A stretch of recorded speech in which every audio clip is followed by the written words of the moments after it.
Welcome to Feedback at Christian Compass with Squint Dangerfield. Yeah. I want to have fun with this, and I'm not going to pretend to have answers for everything you might ask, but based on the studies and whatever soaked in there and whatever the Holy Spirit wants to bring up and out to you to be of help, we'll just give it a go. And we'll now take our first call.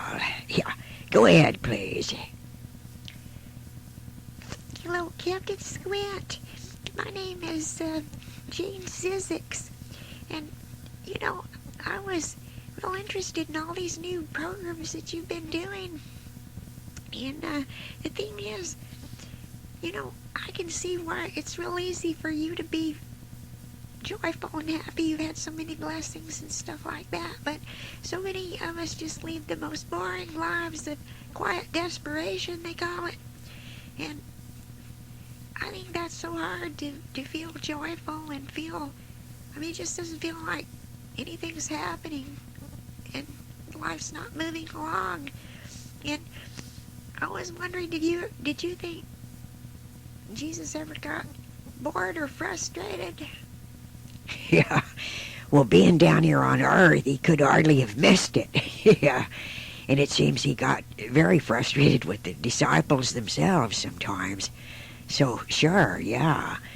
And I know what you mean. We all go through those valleys, and you may think that we're getting all this attention and being in the spotlight makes us kind of above and beyond the boredom factors, but no, there's been plenty of that, plenty of setbacks, and to go on top of that, your sins are never forgotten. They're all public, and you make a mistake, it don't die easy, so there's a price to pay, no matter which place you're coming from. So I certainly wish you the best, and just remember, it'll pass. Things will change. Next caller, please. Hello, Capn Squint. My name's Arthur Stitt, and I've been very upset and perturbed with some of these things you've been bringing out about. I'm an atheist, basically, or an agnostic, or somewhere in there, and I don't like this idea of all these invisible beings butting into my business. I don't believe in any of that. I don't think there's a heaven or a hell. What sense would that make? This life is it, and that's that. How can you prove anything about the Bible being true? It's a book, that's all. Yeah, well, you can't prove that it's not true, and I don't know of any other book that deals with all these issues the way that one does.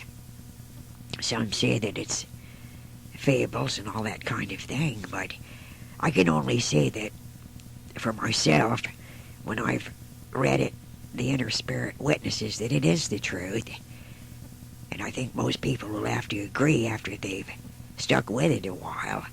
There's kind of a barrier or a seal over it when you have unbelief, because that's the whole thing, belief. Jesus himself went to perform miracles at a place, it's recorded in the Bible, and the Lord himself could do nothing because of their unbelief. That's a blocker and a barrier. So let's pray that you get over the unbelief, that things will happen that will remove that barrier, because you're stuck in a very unpleasant place there, and it needs to change. Next caller. Hello, Capn Squint. My name's Dorothy Wallifus, and I'm extremely fascinated with your Christian Compass programs. They're very enlightening and yet very disturbing in so many ways. And one of the ways that I've become very self-conscious because of this new awareness of all these invisible beings, good angels or bad. And can't we even go to the bathroom in peace? Is the whole hosts of heaven watching us? Or I just can't seem to get that out of my mind. I know it sounds foolish, but it really is beginning to just be something I had to speak about. Yeah, yeah. Well, yeah. Hey, that is funny. Well, we live in a body of humiliation. No matter how spiritual we try to get, we still have to go to the bathroom and all those things. Yeah. Well, I've never seen anything written about that, what happens in that case, but it's my assumption that on personal and private acts of that sort, the angels would have the grace to turn their heads, unless I didn't see why they would have any interest in seeing that at all. You've made me get on a silly kick here there.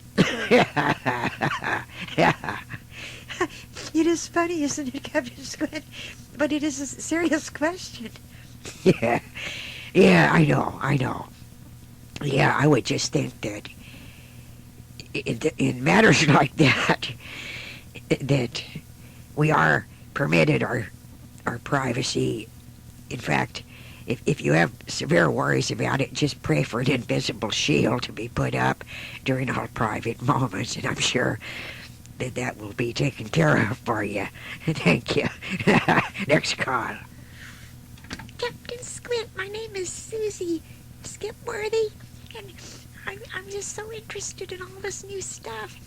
You know, I almost forgot my question. Oh yeah, I remember now. It was, you know, if we have guardian angels, or we have angels that are encamped about us, you know, like it says, what about the other side?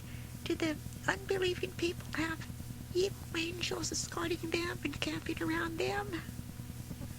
Yeah, I would think so, definitely. I think that's why it makes it so easy for serial killers to find handy victims, or circumstances that seem to be arranged just at the right place at the right time. And yeah, it would work the same way, which makes it all the more reason that we need to be conscious of the good angels and be able to call for their help.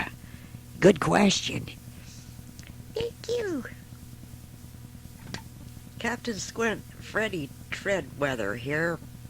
I wanted to get the point across that the reason I have called you is because I know that you have been personally involved with many travels into many lands. You're a well-read scholar, and you make a point of not being a tight-nosed, ears pressed together, compressing the brain completely out of like some of these fundamentalist groups do. I do not like these people that bomb abortion clinics, thinking that that's all right to do that, being lunatic, fringe, crazy people. This is a free country. We have freedom of religion here. Intolerance is an ugly thing, and downright devilish if there is going to be a discussion about that sort of thing. So what do you think of that? Yeah, I totally agree. Bombing an abortion clinic is just what it looks like, a violent, vicious, satanic thing to do. I totally disapprove of that. Yeah, it's a free country, free religion, and all of it, that sort of thing. We should be able to discuss and talk and present points and be peaceable with all of mankind as much as we can. God does not force his will on anyone. The Bible's there, his point of view is there. Other points of view, different paths are there for people to choose. That's the whole thing, choice. God gives choice, so man has to give choice too. And someone enforcing their beliefs by bombing abortion clinics and all that kind of thing is going about it completely the wrong way. Okay, next call.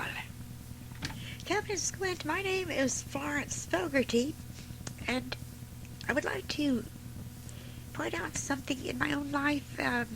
I was once very unhappily married, though I was trying to be an excellent wife, but the man was abusive and it was hideous. I left in a panic and began a totally different life and a totally different religion. I started with the New Age and other things from that point. But I have never met such nice and wonderful and sincere people. They have treated me so graciously different and better than my so-called Christian abusive husband. Now, what have you to say to that?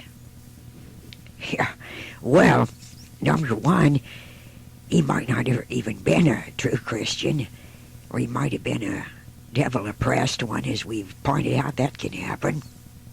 You had every right to be put out with that, and as for the other, you may be needing some time to stretch your wings a bit and sort things out, look into other matters, know what's going on there. But don't be too hasty to throw Christianity down the toilet just because that particular marriage was sour. Give it a little time, you know. Stay in touch with your original beliefs. The truth has a way of rising to the surface eventually. These other people, they may be fine right now. Circumstances could change, though. Sometimes people like that, it's a matter of time before things take a funny turn.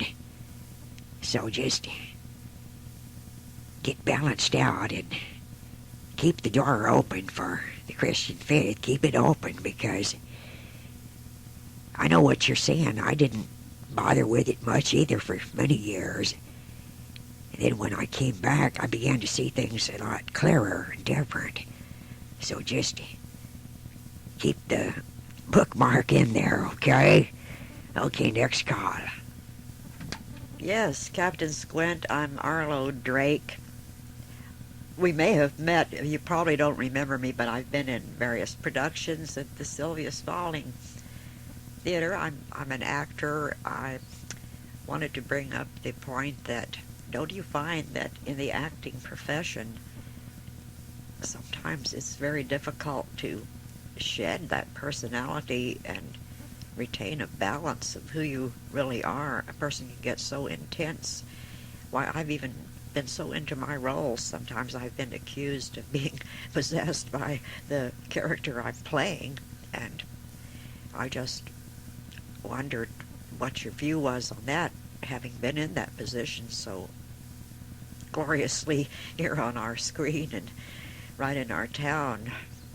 And I know you get very into your parts. Yeah, I do. Yeah, I know what you're talking about.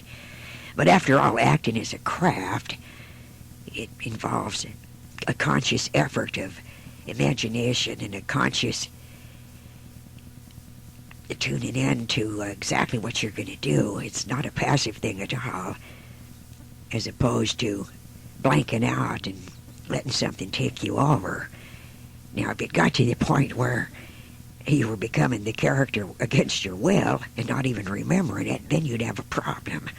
But just try to remember it is a gift and a craft, just like painting requires tuning in a certain way, but you're still very conscious of everything that's going on and making choices of how you're doing this portrait, whether it's a painting or a character portrait. I hope that helps. Oh, it does. Thank you. Yeah, thank you. Hello, Capn Squint. My name is Ziggy Waterfield. I'm kind of young, you know. Just thing is that I don't like to be really spiritual and all that, but I can't see where it's any fun. Everything I like to do seems to be a sin, and you know, I just really want to have some fun and not have to feel this great big old huge guilt trip about it. You know, I mean, what do Christians do for fun? They don't. It's not normal. I mean, I can't. Man, I just can't get into that. It really kind of sucks, you know. Yeah. Oh, I know. I used to think so too a whole lot. You know, it looks that way on the surface, but if you're willing to explore a little deeper, there is really a lot of fun and a lot of joy. It's unfortunate that so much of it is pictured as being so overly serious. It can be really quite a gas, you know. I found out some amazing things that I got a belly laugh out of. And so don't give up on it too quick here. Yeah, you think everything. Well, I was the king of pleasure. I loved pleasure. I lived for that for so long. But you find out after a while you're dealing with a lot of very selfish people. And you get to feeling kind of used. And that ain't so fun. So keep that in mind.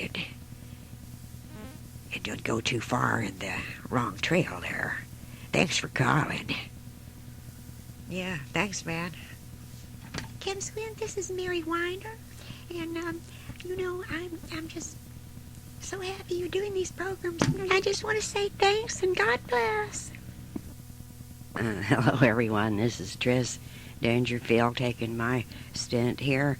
I'll say the same thing my dad did, that we're not claiming to know anything by any means. I mean, know everything. We know something, but, from all the studies. But thing is, we're trying to just lay this open to get the Holy Spirit move however he wants to help the people. And if I don't know something, I'll just tell you I flat don't know. So, okay, we'll take our first call. Hello, Tris. This is Jason Greenwald.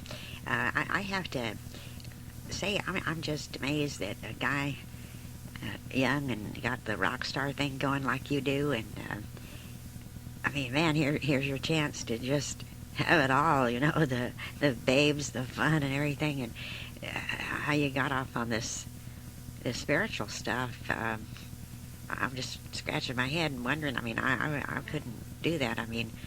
I'd give anything and everything to be in your place, that like you and your dad with the fame, fortune, and everything thing. So, how'd you get off on this other thing? Well, yeah, I'm not going to lie and say I don't enjoy, the showbiz part of it, the music and the acting and everything. It's great, and I feel very blessed to be able to, have a part of that. Most in my case is thanks to my dad and mom and Valerie and all the ones that went before me there. But I guess I ought to just remind you that that's all very temporary. It's one of those things that can really lead you into some weird stuff, and everybody knows I've been down that trail a little bit. So anyone in this kind of business has got to be particularly careful and have extra spiritual know-how to avoid a lot of the pitfalls. There's no secret about all the pitfalls involved.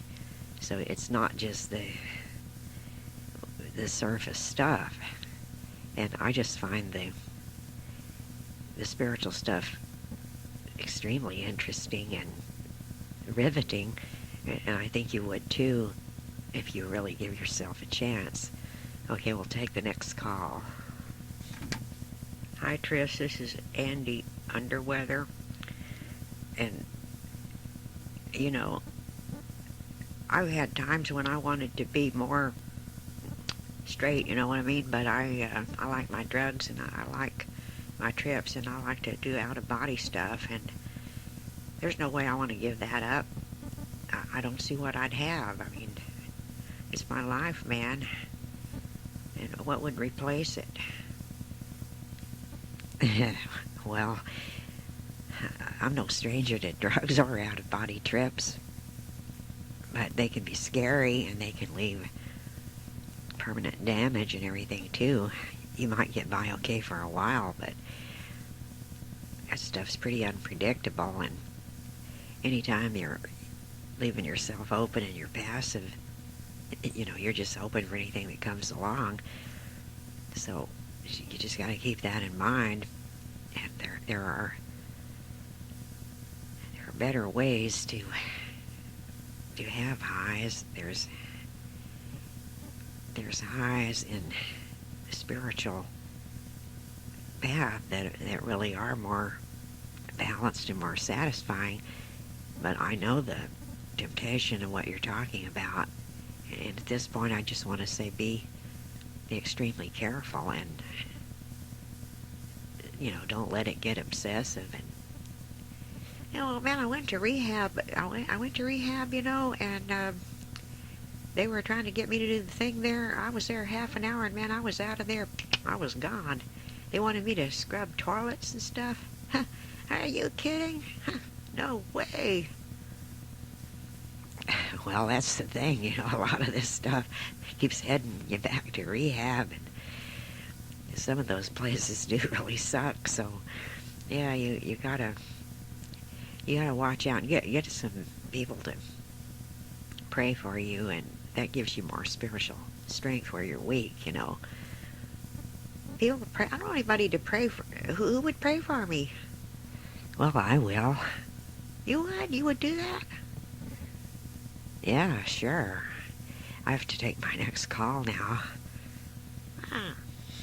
Tris, my name is Ann Downworthy, and I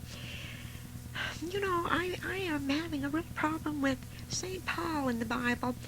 I am alone, and I'm lonely, and I try to be, and have always been, what is referred to as a good Christian person. I am a believer, but I do get mixed feelings about St. Paul and his.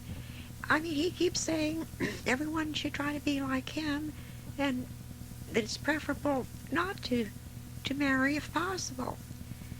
Well, now, maybe he had no sex drive at all, but I do. I want to have a sex drive. I want to have a sex life. I want to have a romantic life. I want to have a husband. Now, I meet a few men, but they are not appropriate. They're not even in the ball game.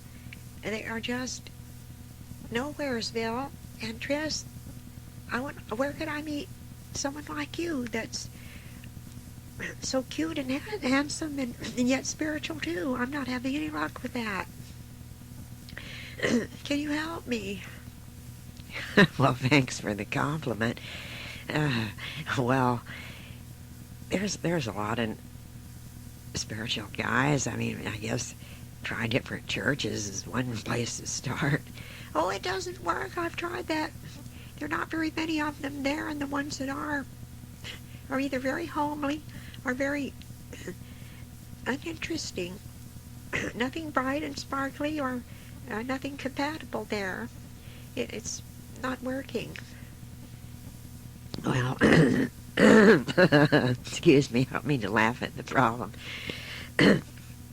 It's just such a true problem, and a lot of times there's these long valleys where you just really don't meet anybody that is appropriate. I went through my times of always meeting lots of girls, lots of people and everything, but like you said, none of it was right. It didn't fit, and it's just a dormant period, and I think what it just means is that it's not your time. There's a time and a season for stuff, and it's just not your time.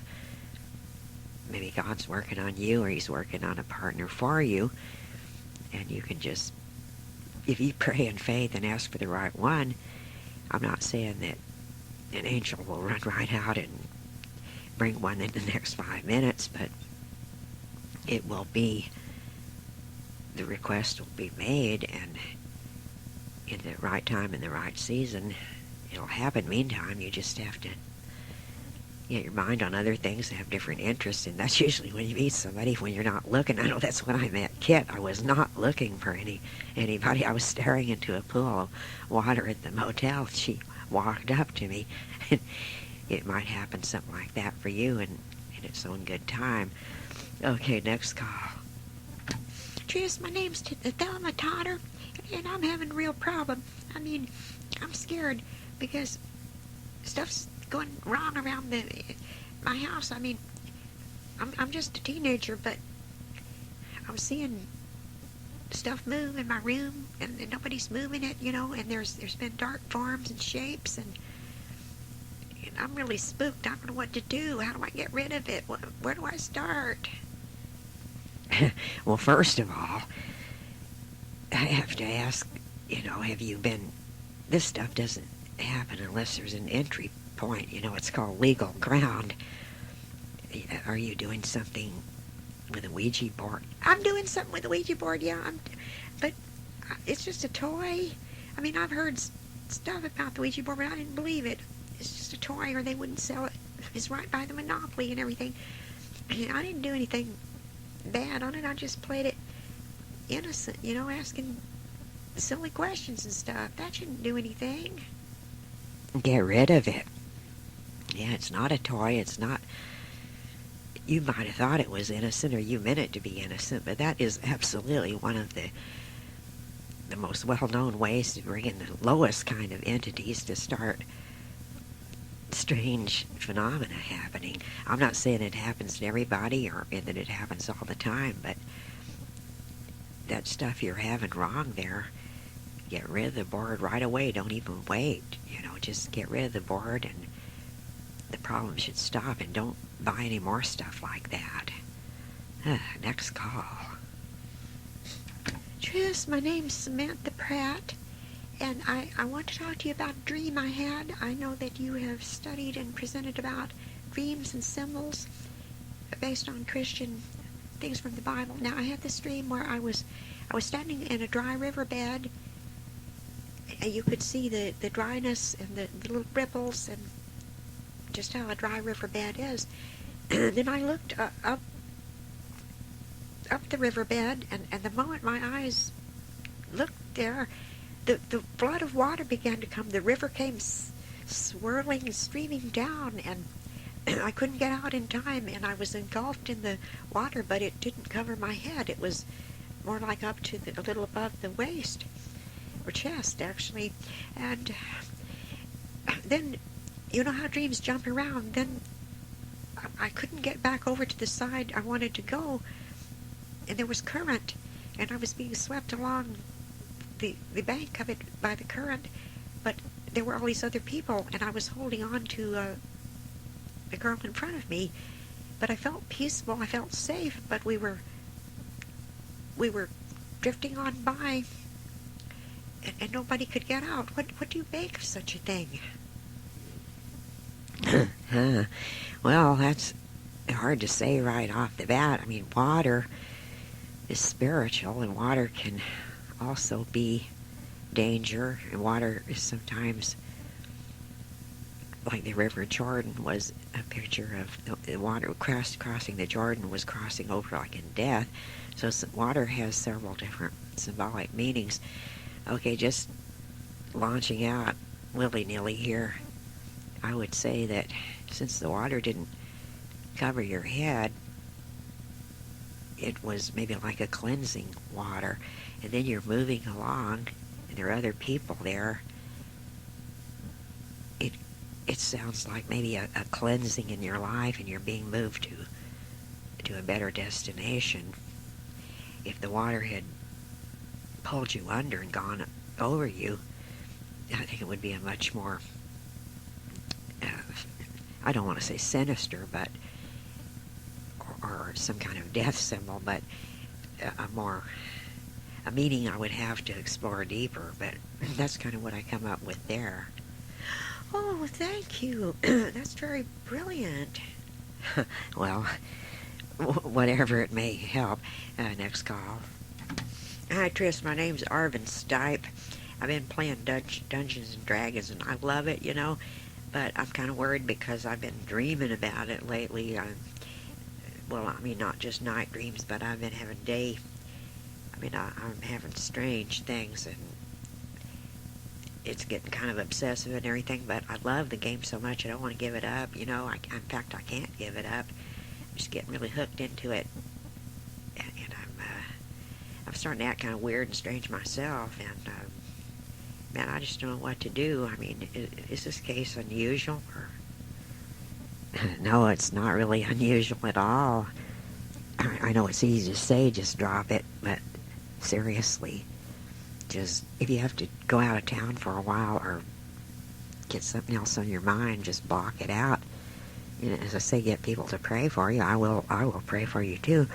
But yeah, you've got to just make up your mind right here and now. No more D&D. Okay, next call. Tris, my name is Brenda Swain, and I'm in love with a man. Now, he is married, but